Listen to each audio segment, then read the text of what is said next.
Assalamualaikum warahmatullahi wabarakatuh. Untuk pertemuan minggu berikutnya, saya akan melanjutkan bab 8 tentang PLC parts. Kemarin sudah saya singgung sedikit ya tentang bagian button, ya bit button pada bagian PLC part ini yang menghubungkan antara PLC dengan HMI. Ya, konsepnya dan caranya seperti yang kemarin sudah saya jelaskan. Nah, untuk berikutnya saya akan mengenalkan bagian-bagian PLC part itu, ya, di dalamnya ada apa saja. Ya, ini adalah tool-tool dalam pada bagian PLC part. Tapi di sini saya tidak akan menjelaskan secara keseluruhan ya. Nah, di sini saya akan menjelaskan bagian-bagian dasar ya, bagian-bagian dasar yang sering dipakai, yang mau dipakai nanti dengan tujuan nanti supaya nanti kalian di luar nanti biar bisa tahu ya tentang desain HMI itu di dalamnya kayak gimana. Oke, saya lanjutkan. Nah, kemarin sudah nih ya, bit button sudah. Kemudian saya lanjutkan ke bagian yang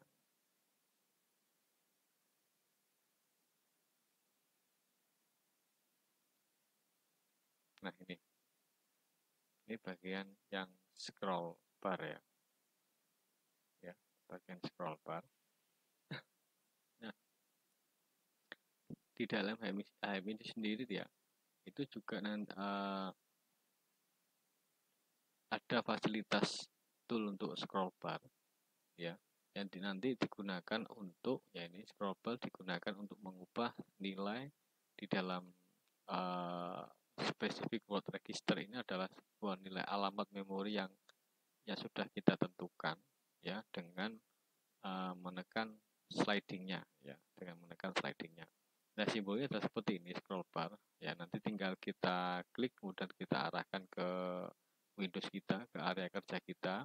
Kemudian untuk propertinya itu sendiri ya, ada read address dan ada write address ya. Karena ini scroll bar semacam instruksi ya, otomatis kita pilih write address ya. Ya, kemudian untuk area variabelnya di sini ya, saya misalkan alamat memori LW. Jadi alamat memori LW ini adalah alamat memori internal dari HMI yang kita pakai ya. Jadi ini bukan alamat memori PLC.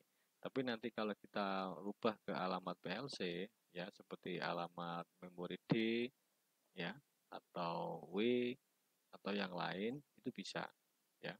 Nah, cuma di sini saya hanya mendemokan yang alamat memori internalnya yaitu LW. Kemudian untuk channelnya adalah addressnya adalah 0 di sini. Nah, kemudian tuh untuk menu tab scroll bar-nya ya. Nah, ini adalah word length-nya ya, panjangnya kita menggunakan word ya. Satu word itu adalah 16 bit ya. Kemudian untuk direction-nya kita pilih bawah ke atas. Ya, nanti tergantung selera ya. Tergantung selera, bisa dari kiri ke kanan, nanti ada seleksinya di sini. Nah, kemudian untuk background image, nah ini background image-nya, misalkan warnanya biru ya. Dan untuk button-nya misalkan kita pilih yang ini ya. Nah, untuk pilihan batas nilai bawah dan atas untuk scroll bar di sini ya, di tab ini ya. Yang pertama adalah ini. Ini ada slide width ya, jadi ini lebar buttonnya ya, lebar slidingnya. Ini saya misalkan menggunakan 30 dan nanti bisa kalian setting sendiri. Kemudian untuk nilai settingnya, min max-nya, nah bisa kita masukkan di sini ya, min max-nya di sini. Misalkan minimalnya slidingnya ya, misalkan 0, maksimalnya sampai 100. Atau juga min max dari nilai scroll bar-nya itu bisa kita variasikan atau bisa kita variabel dengan cara mencentang indirect max min reference ini ya. Nah, otomatis nanti kita bisa menggunakan ini. Jadi nilai min-maxnya itu kita sesuaikan dengan alamat memorinya. Ya, misalkan kita menggunakan memori LW misalkan di sini, ya otomatis nanti nilai min-maxnya membacanya dari sini, ya dari area memori LW. Atau juga dari memori PLC, ya. Jadi nanti nilai min-maxnya nanti bisa kita setting dari PLC, ya. Jadi konsepnya seperti itu. Nah, kemudian analog meter, ya. Analog meter ini dapat menampilkan data, ya, di dalam address, ya, register spesifik, ya, dengan analog meter, ya, menampilkan dengan analog meter. Tadi simbolnya seperti ini, ya, analog meter. Jadi analog jarum, ya, nanti ini cocok untuk menampilkan misalkan sensor tekanan, temperatur atau yang lain. Dan untuk propertinya itu sendiri, ya, propertinya seperti ini, ya. Nah, untuk basic propertinya otomatis kita pilih read karena dia membaca read, ya. Kemudian kita baca ini memori apa, ya, memori apa, kemudian addressnya berapa, ya, memori jenisnya apa, kemudian addressnya apa, ya. Misalkan di sini LW, nah addressnya adalah 0, berarti LW 0. Nah, kemudian tuh analog meternya, nah ini dial shape-nya ini nanti bisa kita pilih, ya. Nah, seperti ini, ya. Nah, ini. Kemudian untuk use scale, berarti kita menggunakan skalanya, ya. Nanti kita aktifkan skalanya di sini. Di sini ada number main scale. Number main scale ini jumlahnya 4, berarti misalkan kalau misalkan kita bikin analog meternya dari 0 sampai 100, berarti jumlah main scale-nya ada 4, berarti 0, 25, 50, 75, dan 100. Ya. Dan number minus scale-nya ada berapa? Ya, number minus scale-nya.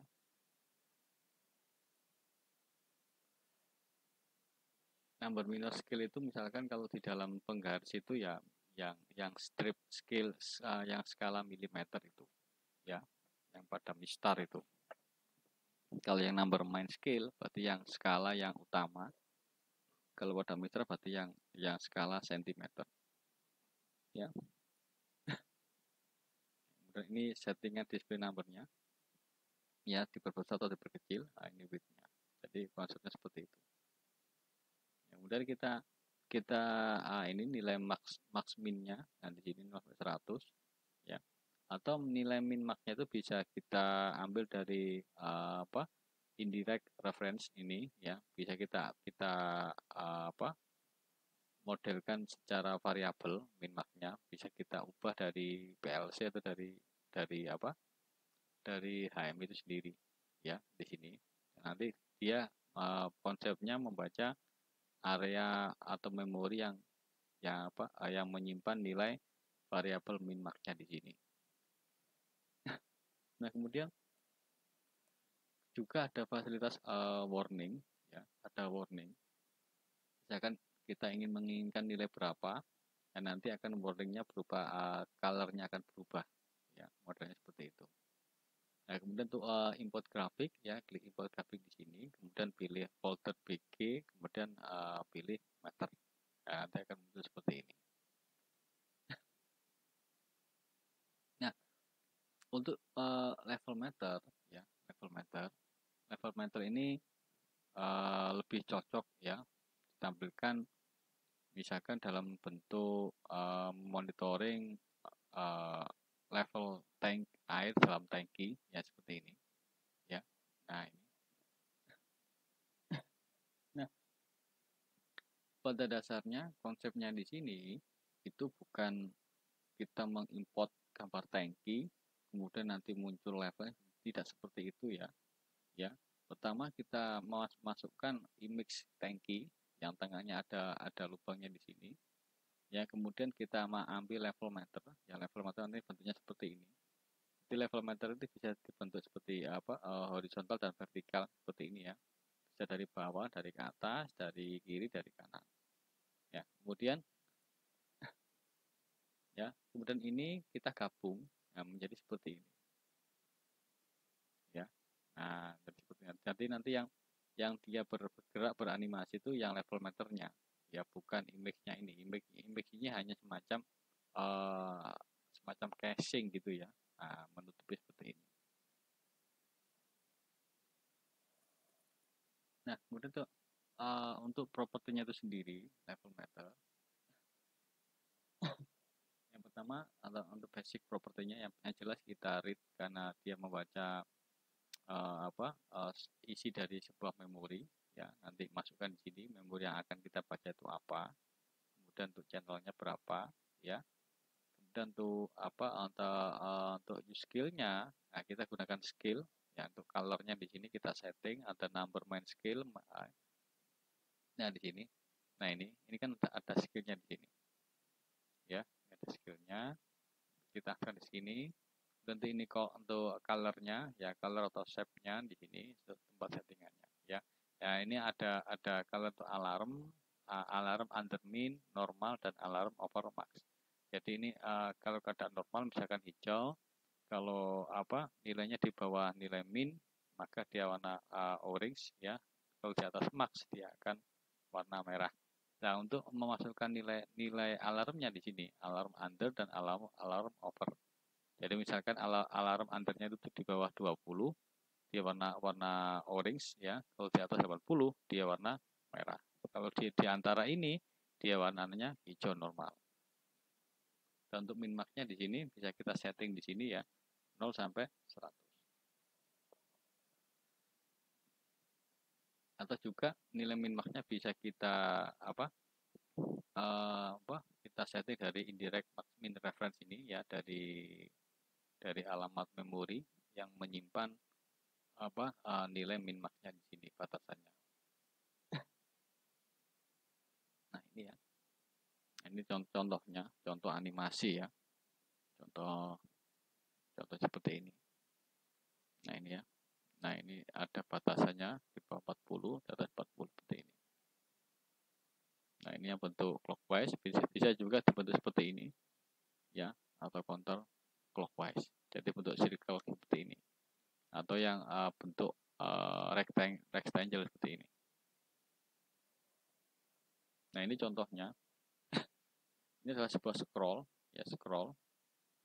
Nanti ini bisa saya sliding ke atas ke bawah. Nah, ini adalah level barnya, ya. Ini skillnya saya keluarkan, saya aktifkan.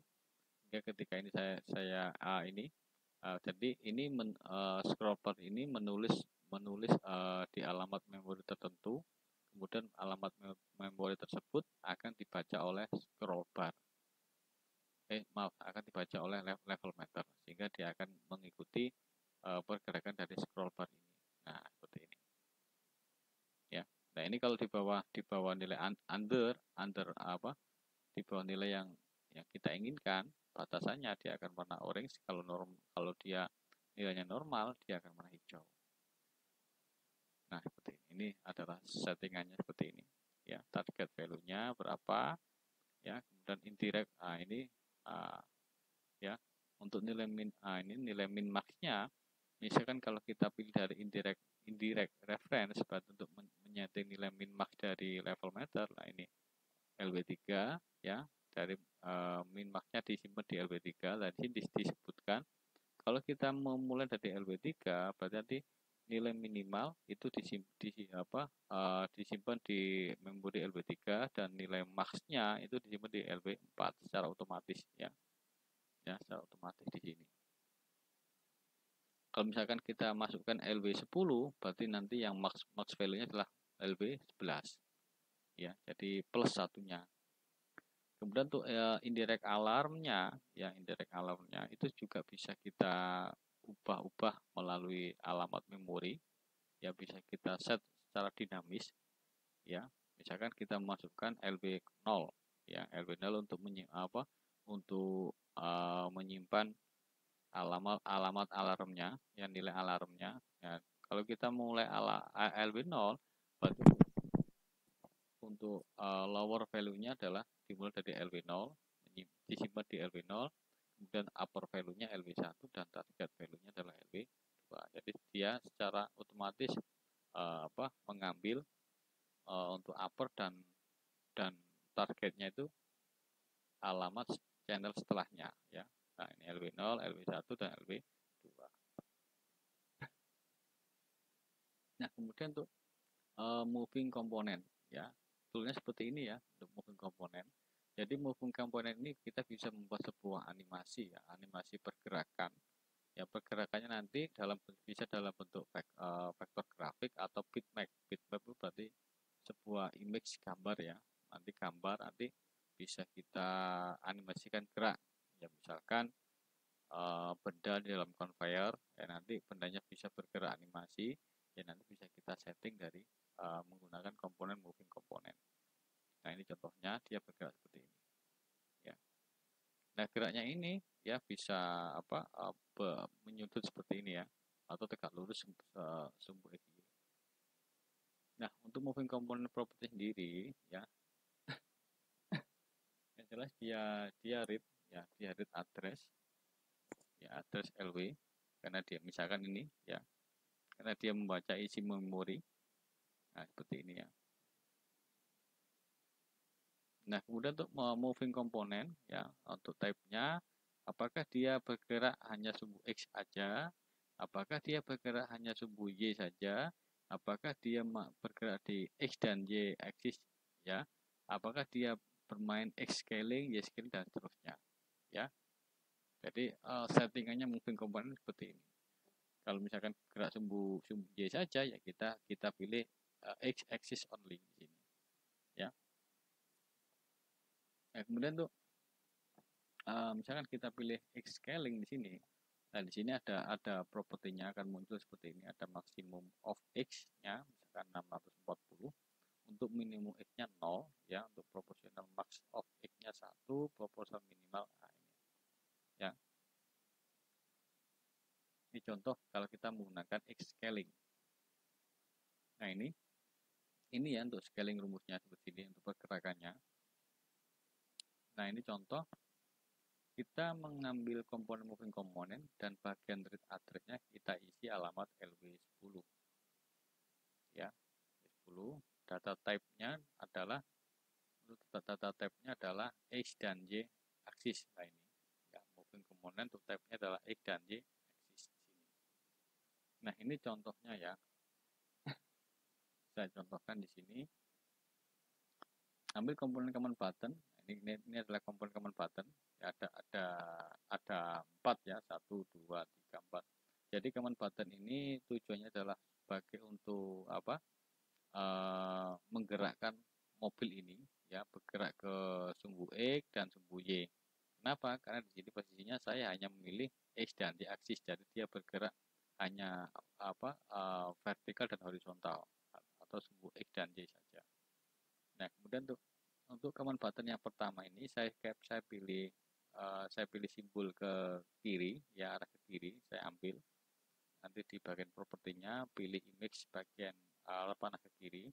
Kemudian untuk type-nya saya pilih subtract value ya, subtract value-nya. Maafnya ini LB-nya bukan LW-an ya, LW11 ya, saya pilih LW11. Ya, untuk subtract value-nya saya ambil gerak ke kiri ya. Kemudian untuk subtract hand-nya saya isi 100 ya, dan min value-nya sampai 0. Ini command button kedua ya, saya juga address-nya adalah juga LW11 sama ini satu pasang.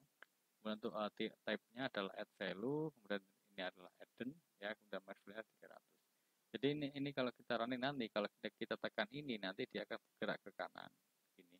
Kalau ini kita tekan kini dia akan bergerak ke kiri. Nah, kalau ini ya, ini caranya hampir sama ya. Cuma ini arahnya ke atas dan ke bawah ya. Nah, ini nanti ini fungsinya adalah untuk menggerakkan dia ke atas dan ke bawah. Jadi seperti itu. Dan XY grab ya, ini grafik saya lengkapi saja ya. Nah, kemudian seperti ini hasilnya. Nah, untuk oscilloscope graph di sini. Nah, oscilloscope graph ini mungkin sangat membantu ya kalau kita ingin memonitori sebuah grafik real time ya, grafik real time. misalkan nilai sensor atau nilai yang lain. Ya, jadi oscilloscope ini ya sebelumnya seperti ini toolnya. Nah, penggunanya mudah sekali ya, mudah sekali. Jadi kita nanti diberi read address ini, nanti kita ingin menampilkan data dalam bentuk grafik itu, kita ingin menampilkan alamat memori di mana. Ya, kita ingin menampilkan memori apa yang kita ingin grafikkan gitu ya, di sini read ya. Kemudian, nah ini contohnya ya.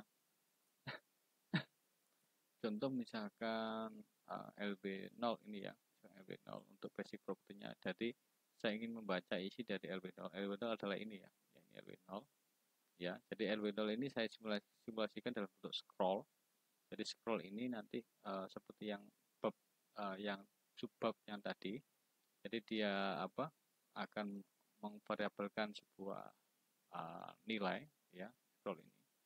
Kemudian untuk sini, untuk scope chartnya, type-nya saya pilih multiple ya. Untuk startnya from left, dari kiri di sini startnya. Kemudian untuk sampling rate-nya ini 1.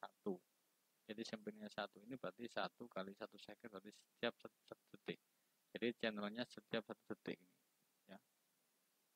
Di update datanya itu atau real time-nya itu setiap 1 detik. Ya, untuk sampling point-nya ini 100. Sampling point itu apa? Ini fungsinya adalah untuk menampilkan grafik ini dalam yang berhubungan dengan smooth dan tidaknya.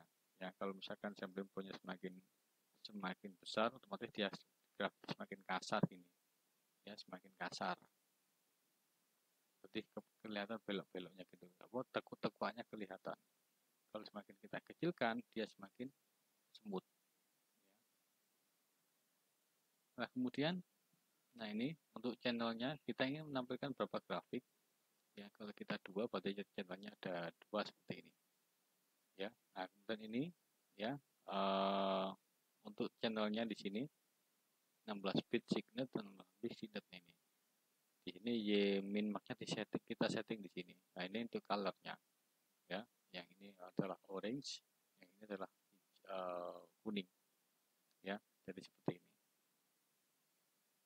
Dan data history ya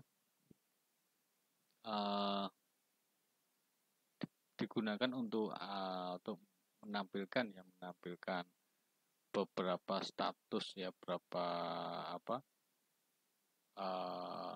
histori di dalam sebuah memori yang sudah kita lakukan itu apa saja ya, secara periodik ya. Jadi ini adalah simbol tool gambar data historinya seperti ini. Ya, nanti kita ingin membaca memori apa yang ingin kita tampilkan ya. Nah, ini ya, display propertinya ada 2, misalkan ada 2 channel, sekuensi number urut ya. Untuk basic channel propertinya ya, kita karena ada 2 channel ya, kita centang ini ya, min max-nya di sini ya. Ini ya, ini untuk settingan title bar-nya seperti ini settingan ya. Untuk periodic sampling-nya ini ya, untuk nyeting periodic sampling-nya. Nah, ini contohnya ya. Contoh ini channel 1 LB0, jadi ini adalah grafiknya misalkan ya, grafiknya ini channel 2 ya, grafiknya. Dan ini adalah nilainya ya, nilai dari ini channel 1, ini channel 2, ini waktu 32. Nah, dia akan di record di sini ya, dalam bentuk tabel seperti ini. Ini namanya data history. Ya, ini adalah data history. Jadi dia akan mengambil settingan ini, date time ya. Ini keterangan namanya channel 1, channel 2 itu tergantung dari nama ini ya. Ini settingan namanya. Ya, sekian penjelasan dari saya tentang bagian tool PLC Path ya. Konsepnya seperti ini, di dalamnya itu ada animasi, ada grafik dan sebagainya. Sekian penjelasan dari saya akhiri. Terima kasih. Wassalamualaikum warahmatullahi wabarakatuh.